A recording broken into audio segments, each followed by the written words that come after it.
नमस्कार, आपण पाहत आहात देववाणी आणि आता पाहूया आजच्या दिवसभरातील महत्त्वाच्या घडामोडी. चंद्रपूर बल्लारपूर मधून एक दुर्दैवी आणि संतापजनक बातमी समोर आली आहे. उपचारासाठी निघालेल्या 34 वर्षांच्या तरुणाचा रस्त्यातच दुर्दैवी मृत्यू झाला.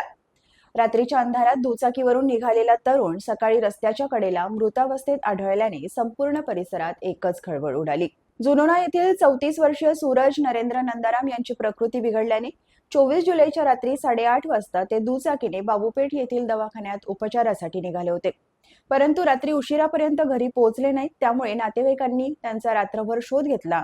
जुनोणा चंद्रपूर मार्गावर जो प्रकार समोर आला त्याने सर्वांच्या काळजाचा ठोका चुकला.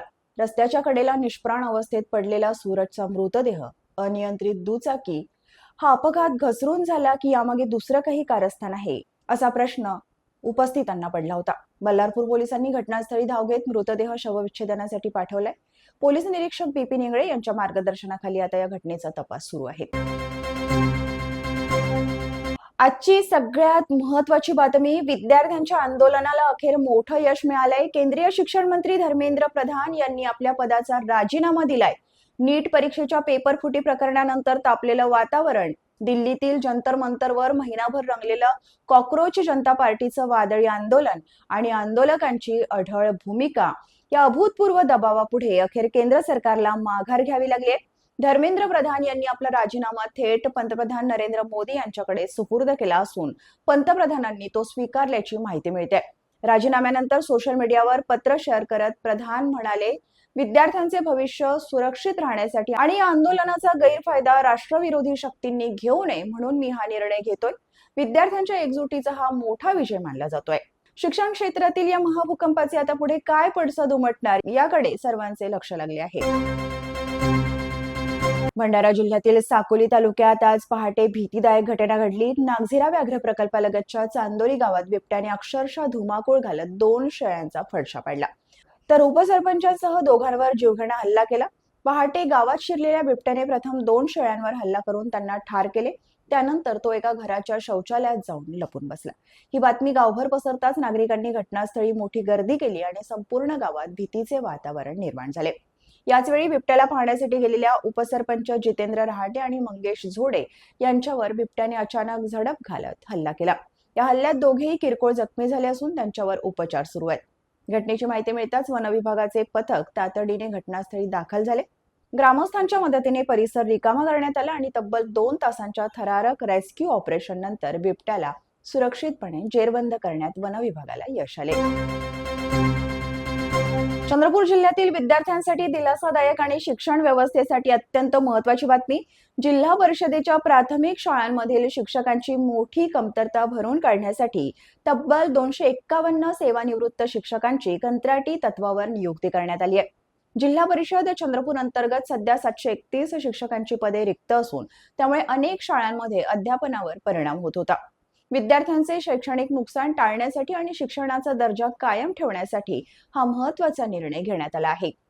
महाराष्ट्र शासनाच्या शालेय शिक्षण विभागाच्या निर्देशानुसार अर्ज मागवणे, पात्रता पडताळणी, समुपदेशन आणि निवड प्रक्रिया पूर्ण केल्यानंतर या शिक्षकांना नियुक्ती देण्यात आली आहे.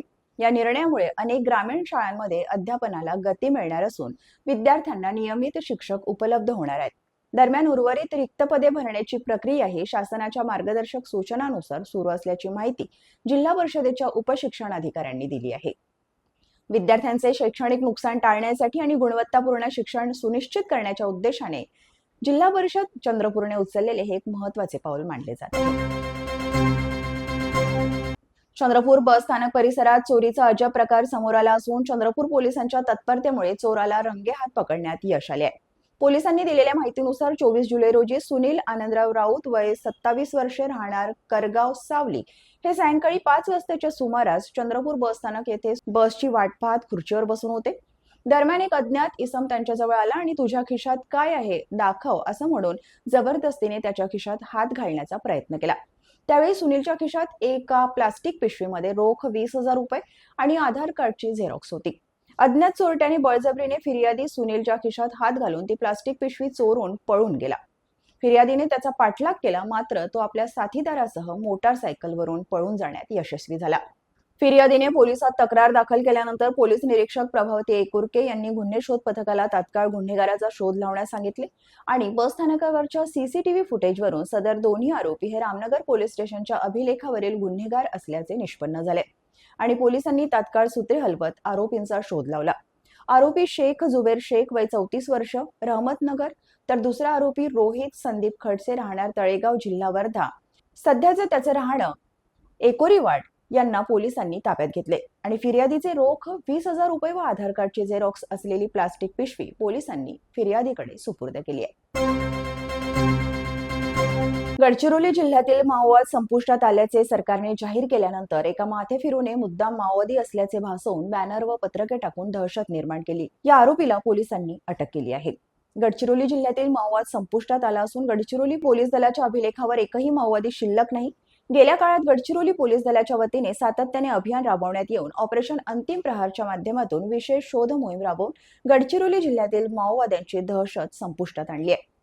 दिनांक 12 जुलै 2026 रोजी काही अज्ञात व्यक्तींकडून माओवादी असल्याचे भासवून नागरिकांच्या मनात भीती निर्माण करण्याच्या उद्देशाने पोलीस स्टेशन पिपली बुर्गी हद्दीत पत्रके व बॅनर लावण्यात आले होते। मात्र गडचिरोली पोलीस दलाने सदर दहशत निर्माण करणाऱ्या 2 व्यक्तींचा शोध घेऊन त्यांना अटक केली आहे। पोलीस स्टेशन पिपली बुर्गी पासून साधारण 5 किलोमीटर अंतरावर जिजावंडी टोलाकडे जाणाऱ्या रस्त्याच्या फाट्यापूर्वी डाव्या बाजूस असलेल्या गावाच्या दिशादर्शक फलकाच्या खालील बाजूस एक लाल रंगाचे कापडी बॅनर तसेच त्याच्या जवळ जमिनीवर दगडाखाली एक पांढऱ्या रंगाचे कागदी पोस्टर आढळून आले। सदर पोस्टर व बॅनरवर नागरिकांच्या मनात भीती निर्माण करण्याच्या उद्देशाने मजकूर लिहिण्यात आला होता। सदर बाबीचे गांभीर्य लक्षात घेऊन पोलीस अधीक्षक गडचिरोली श्री एम रमेश यांच्या आदेशानुसार आरोपींचा शोध घेण्यात आला। तपासादरम्यान तांत्रिक पुरावे व गोपनीय बातमीदारांकडून प्राप्त माहितीच्या आधारे इसम शिवा अनिल मिस्त्री वय 48 वर्ष राहणार तरुणनगर तालुका पाखांजूर जिल्हा कांकेर छत्तीसगड, तर दुसरा रोहित रणजित मल्लिक वय 25 वर्ष राहणार बटेली तालुका एटापल्ली जिल्हा गडचिरोली यांनी नागरिकांमध्ये दहशत निर्माण करण्याच्या उद्देशाने माओवादी असल्याचे भासवून सदर पत्रके व बॅनर लावल्याचे निष्पन्न झाले। यावरून गडचिरोली पोलिसांनी दोन्ही आरोपींना अटक केली असून इतर आरोपींचा शोध सुरू आहे। तर या होत्या आजच्या दिवसभरातील महत्त्वाच्या घडामोडी। अशाच अपडेट्ससाठी पाहत रहा देववाणी। तोपर्यंत नमस्कार।